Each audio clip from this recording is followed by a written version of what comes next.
کہ وفاقی حکومتیں وہاں پہ رہیں، پیپلز پارٹی نے ایک بہت بڑے دور تک وہاں پہ حکومت کی، اس کے بعد نون لیگ کی بھی حکومت تھے.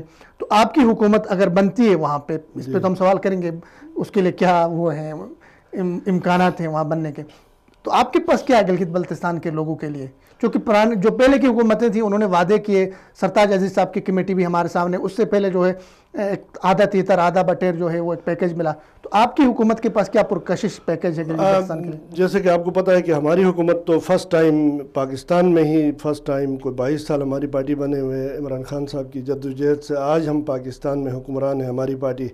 لیکن گلگت بلتستان میں اس سے پہلے جو بھی حکومتیں رہی ہیں، جس پارٹی کی بھی رہی، نون کی رہی، پیپل پارٹی کی رہی، جس طرح انہوں نے باریاں ڈاؤن کنٹری میں پاکستان میں لی، اسی طرح گلگت بلتستان میں لی.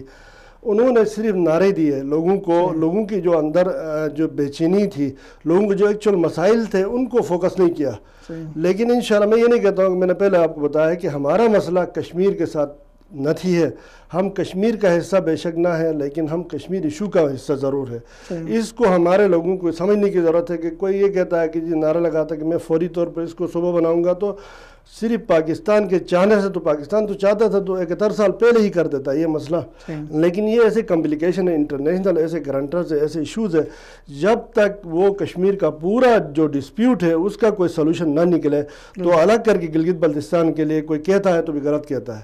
تو اس لیے کہ جب تک کشمیر کا ایسا مسئلہ حل نہیں ہوتا ہے، جیسے کشمیر کا سیٹ اپ ہے، جیسے مقبوضہ کشمیر کا سیٹ اپ ہے، اس طرح لوگوں کو کوئی ایسا امپاور کرے.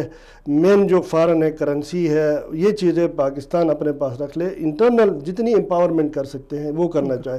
اب میں جھوٹ بول کے کہوں گی جی یہ تو ہماری پارٹی آ کے ہم تو مریخ پہ لے جائیں گے، ہم تو چاند پہ لے جائیں گے، یہ ساری زبانی نعرے تو ہو سکتے ہیں، پریکٹیکل اپلیکیبل نہیں ہے ایسی چیزیں.